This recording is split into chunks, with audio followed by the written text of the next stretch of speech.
दोस्तों, आप कबूतरों को दाना तो डालते ही होंगे। आपके घरों के आसपास कबूतर गुटरगू भी करते होंगे। बड़े प्यारे पक्षी हैं ना ये। बिना डरे आपके आसपास चक्कर काटते रहते हैं और आपके दिए दानों को खाते रहते हैं। लेकिन दोस्तों, क्या आपको पता है कि कबूतरों का हिंदू धर्म से बड़ा पुराना नाता रहा है। कबूतरों को लेकर सनातन धर्म में बड़ी अच्छी बातें कही गई हैं। आज द कर्मा आपको कबूतरों की ऐसी दुनिया में लेकर जा रहा है जहां आपको सनातन हिंदू धर्म से इनके पुराने रिश्तों के बारे में पता चलेगा। दोस्तों, आप तो जानते ही हैं कि वेद हिंदू धर्म के सबसे पुराने ग्रंथ हैं। इनमें भी ऋग्वेद को संसार का सबसे पुराना ग्रंथ माना जाता है। दोस्तों, आप जानकर हैरान रह जाएंगे कि वेदों में भी कबूतरों का जिक्र मिलता है। सबसे पुराने वेद ऋग्वेद में इस पक्षी को मृत्यु के संकेत के रूप में या मृत्यु के देवता के दूत के रूप में अजीबोगरीब तरीके से दर्शाया गया है।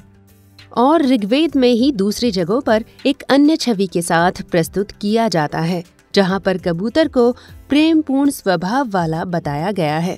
84 लाख योनियों में कबूतर के रूप में जन्म लेने को भी पवित्र माना गया है। कबूतरों की योनि को 84 लाख योनियों में ठीक बीच की योनि बताया गया है, जहां से या तो आप नीचे की पाप युक्त योनि में जन्म लेते हैं या फिर आप परमात्मा को प्राप्त करने वाली योनियों में जन्म लेना शुरू कर सकते हैं। अमरनाथ के कबूतरों की कहानी। पुराणों में वर्णित है कि एक बार माता पार्वती ने भगवान शिव से पूछा, आप अजर अमर हैं और मुझे हर जन्म के बाद नए स्वरूप में आकर फिर से वर्षों की कठोर तपस्या के बाद आपको प्राप्त करना होता है। पुराणों के मुताबिक शिव ने पार्वती को इसी परम पावन अमरनाथ की गुफा में अपनी साधना की अमर कथा सुनाई थी। भगवान भोलेनाथ ने अपनी सवारी नंदी को पहलगाम पर छोड़ दिया, जटाओं से चंद्रमा को चंदनवाड़ी में अलग कर दिया और गंगा जी को पंचतरणी में तथा कंठाभूषण सर्पों को शेषनाग पर छोड़ दिया। इस प्रकार इस पड़ाव का नाम शेषनाग पड़ा। अगला पड़ाव गणेश पड़ता है। इस स्थान पर बाबा ने अपने पुत्र गणेश को भी छोड़ दिया था, जिसको महागुणा का पर्वत भी कहा जाता है। महादेव ने जीवनदायिनी पांचों तत्वों को भी अपने से अलग कर दिया। तब माँ पार्वती साथ उन्होंने गुप्त गुफा में प्रवेश कर लिया और अमरता की कथा माँ पार्वती को सुनाना शुरू कर दिया। कथा सुनते सुनते देवी पार्वती को नींद आ गई और वो सो गईं, जिसका शिवजी को पता नहीं चला। भगवान शिव अमर होने की कथा सुनाते रहे। उस समय 2 कबूतर शिवजी से कथा सुन रहे थे। इस तरह दोनों कबूतरों ने अमर होने की पूरी कथा सुन ली। कथा समाप्त होने पर शिव का ध्यान पार्वती की ओर गया, जो सो रही थी। जब महादेव की दृष्टि कबूतरों पर पड़ी तो वे क्रोधित हो गए और उन्हें मारने के लिए आगे बढ़े। फिर कबूतरों ने भगवान शिव से कहा कि हमने आपसे अमर होने की कथा सुनी है। यदि आप हमें मार देंगे तो अमर होने की ये कथा झूठी हो जाएगी। तब शिवजी ने कबूतरों को जीवित छोड़ दिया और उन्हें आशीर्वाद दिया कि तुम सदैव इस स्थान पर शिव पार्वती के प्रतीक चिन्ह के रूप में निवास करोगे। इसके बाद से ये दोनों कबूतर भी अमर हो गए। राजा उशिनर को दिलाई मुक्ति। महाभारत के वन पर्व में एक कथा मिलती है कि शिवी देश के राजा, जो कि बहुत धर्मात्मा थे, एक बार देवराज इंद्र और अग्निदेव उनकी परीक्षा लेने जाते हैं। अग्निदेव कबूतर का रूप धारण करते हैं और देवराज इंद्र एक बाज पक्षी का रूप धारण करते हैं। योजना के मुताबिक कबूतर बाज के डर के मारे राजा उशिनर की शरण में जाता है, तो राजा उसकी रक्षा करते हैं। पर बाज राजा से कहता है कि आप इसे शरण मत दीजिए, क्योंकि ये मेरा भोजन है और यदि मैं इसको नहीं मारूंगा तो मेरा परिवार भूखों मर जाएगा। बाज राजा को बहुत सारी नीतियों के बारे में बताता है और कहता है कि प्रकृति ने ही इसको मेरा भोजन बनाया है, तो आप इसे बचाकर धर्म तो कर रहे, लेकिन वहीं मेरा भोजन छीनने से आपको यश की प्राप्ति नहीं होगी। तब धर्मात्मा उशिनर कहते हैं कि धर्म को जानने वाले तुम जरूर कोई दिव्यात्मा हो। तो मुझे बताओ, मैं इसकी जान के बदले आपको क्या दे दूं जिससे आपके भोजन की पूर्ति हो जाए। उषी नर कपोते ते यदि स्नेहो नराधिप आत्मनो मांसमुत्कृत्य कपोत तुलया धृतम यदा समम कपोतेन तव मांसम नृपोत्तम तदा देयम तु तन्मह्यम सा मे तुष्टिर्भविष्यति। तब बाज रूपी देवराज इंद्र कहते हैं कि यदि आप मुझे इस कबूतर जितने वजन का अपना मांस दे दें तो मैं इसको जीवन दान दे दूंगा। तब राजा कबूतर को एक तराजू के पलड़े में रखते हैं, दूसरी ओर अपने शरीर को काट कर चढ़ाने लगते हैं। तब देखते ही देखते उस कबूतर का वजन फिर से बढ़ता है। वो फिर से अपने शरीर का एक और टुकड़ा अलग करते हैं तो वजन फिर से ज्यादा हो जाता है। आखिरकार वे खुद को सौंप देते हैं।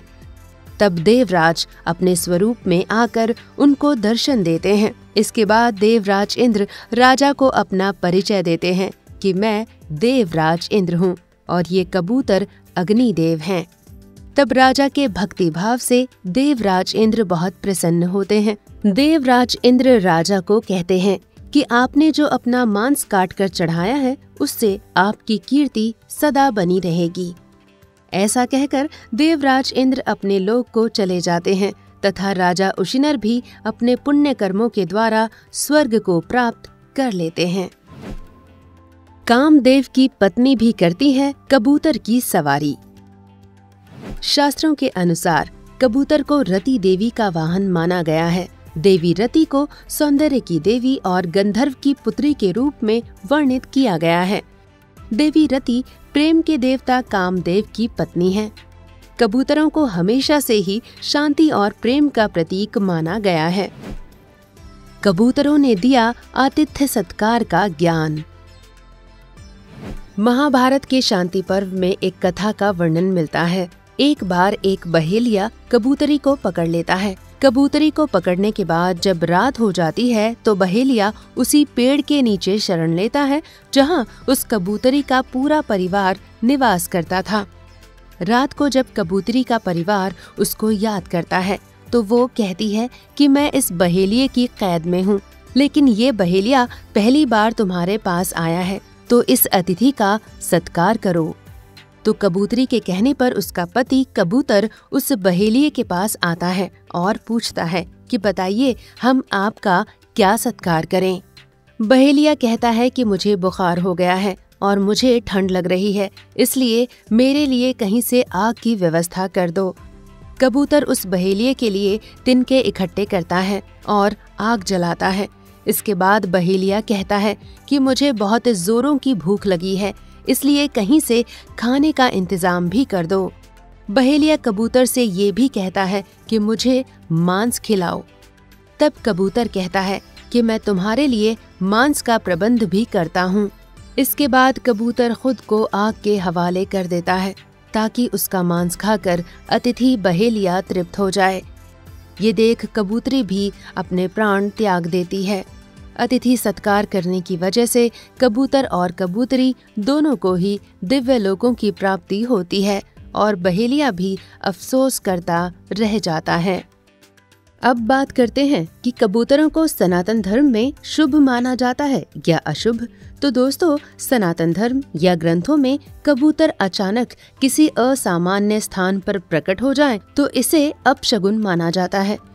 हिंदू पवित्र स्थान पर आने वाली किसी भी चीज को अपशगुन मानते थे। यहाँ तक कि अगर यज्ञ स्थल में कुत्ता भी प्रवेश कर जाता है तो वे उससे घृणा करते थे। 2000 साल पुराने तमिल साहित्य में एक ऐसी जगह का वर्णन किया गया है जहाँ कोई कुत्ता या मुर्गा प्रवेश नहीं करता है। ऐसी पवित्रता उन स्थानों पर बनी रहती है जहाँ वे घर में दिन में 3 बार हवन करते थे। संक्षेप में वे सामान्य परिस्थितियों में कबूतर पक्षी को शुभ नहीं मानते थे। लेकिन हम आपको बता दें कि सनातन धर्म में किसी भी प्राणी को न तो पूरी तरह से अशुभ माना जाता है और न ही पूरी तरह से शुभ। इसके पीछे वजह यह है कि सनातन धर्म सिर्फ इंसानों का धर्म नहीं बल्कि दुनिया का इकलौता धर्म है जिसमें पशुओं और पक्षियों को भी मोक्ष मिलने की बात कही गई है। किसी पशु या पक्षी को शुभ या अशुभ मानना किसी खास घटना या फिर किसी खास अवसर से जुड़ा है। जैसे कुत्ते को ऋग्वेद में इंद्र का साथी बताया गया है, तो कुत्ते के यज्ञ में प्रवेश पर रोक भी लगाई गई है।